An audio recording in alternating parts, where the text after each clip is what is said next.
Hello，大家好，我是拉斯维加斯在地的房产经纪小杨。过去2-3年，新冠疫情打乱了我们的生活步调，也带给美国房市高高低低的震荡起伏。2022年，美国联准会的鹰派作风，精准目标就是要打击通货膨胀，不断升息，导致很多潜在的美国房市买家和卖家频频观望，到底要不要进场买房或卖房。这一集我要告诉你各路专家对于2023年美国房市的看法。还有，在最后我会提供你拉斯维加斯房市目前的最新情况，所以记得影片要看到最后哦。喜欢我的影片的朋友们，敬请不吝指教，按赞、分享并订阅我的频道。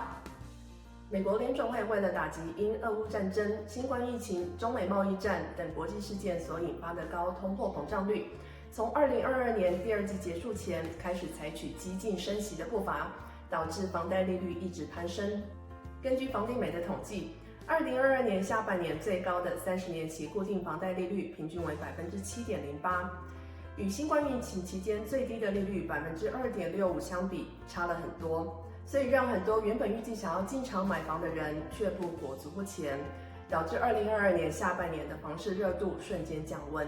2020年到2022年上半年是我们房地产业界常在讲的一段非常反常的时期。当初新冠疫情爆发，房市急动了一阵子，导致房贷利率调降，然后突然就导致了一堆人进场抢买房，房价急升，又是筹钱，又是加价竞标，还有免除房屋检查和贷款估价等各式各样花招全部出笼。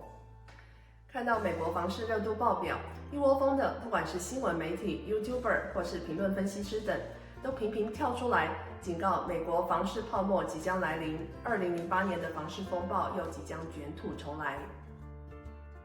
针对上述情况，美国房地产经纪人协会也提出他们的意见，认为有5大原因支撑2008年房市风暴不再重来。第一，劳动市场表现仍然强劲。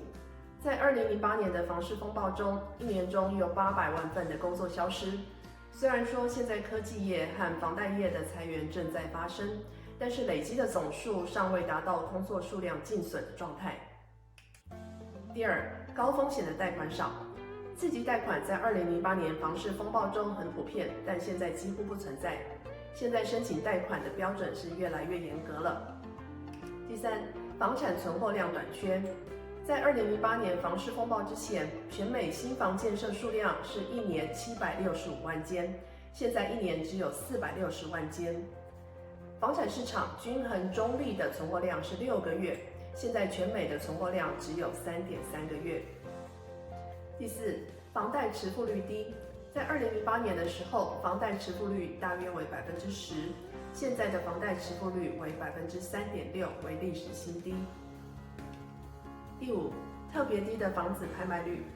在上次的房市风暴中，房子遭拍卖的比例为4.6%，现在房子遭拍卖的比例为0.6%，也是历史新低。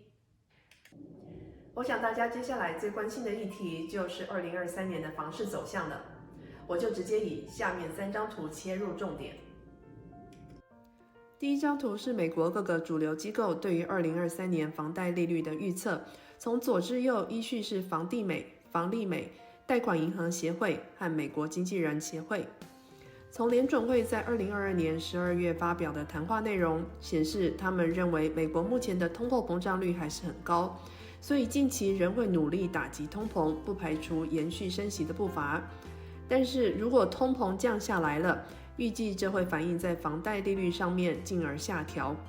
平均来说，各大机构预测的2023年房贷利率约为6%。那么房价又是如何呢？我们来看第2张图。房价基本上会受到市场上需求和供给以及房贷利率的影响。2022年就是一个房贷利率影响房产市场状况很好的例子。各大机构对2023年平均房价的预测与2022年房价相比，差不多是持平的状态。整个美国房市来说，房价现在是处于一个回调的时间点。从历史上长期来看，房价是一直往上走的，中间也出现过几次下降回调的情况。我们再看一下第3张图。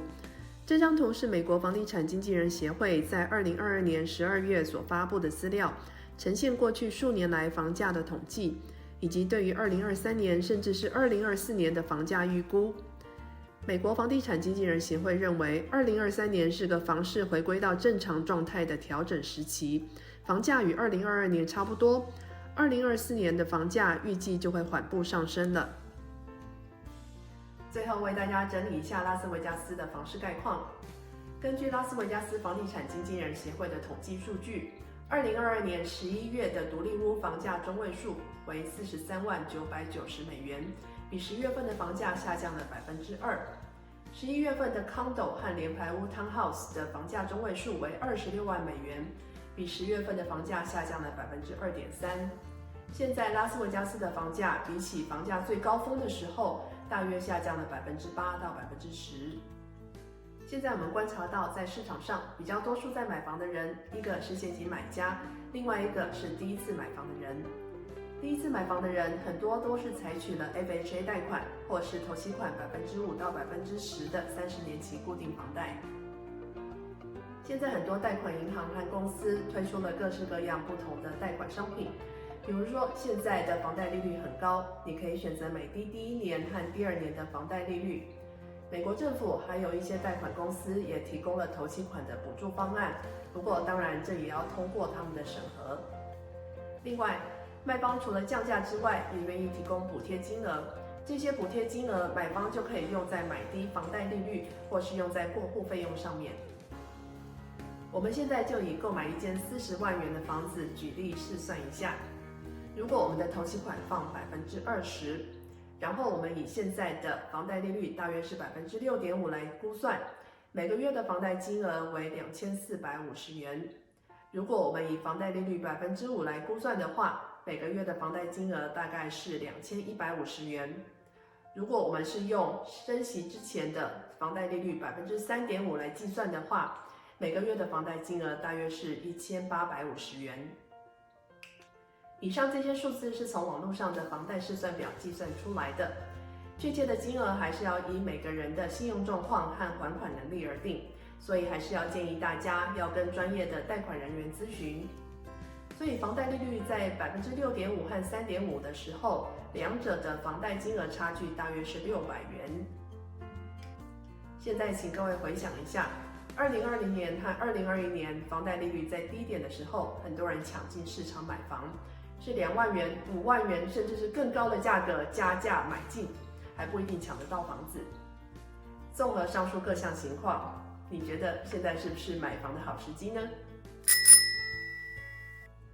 今天的影片内容希望你会喜欢，谢谢大家对我的频道 Vegas 房产手札的支持，成为我呈现影片的动力。新的一年，希望大家能够持续订阅、点赞和分享我的频道。我也会努力，并且定期送上拉斯维加斯房地产的最新资讯。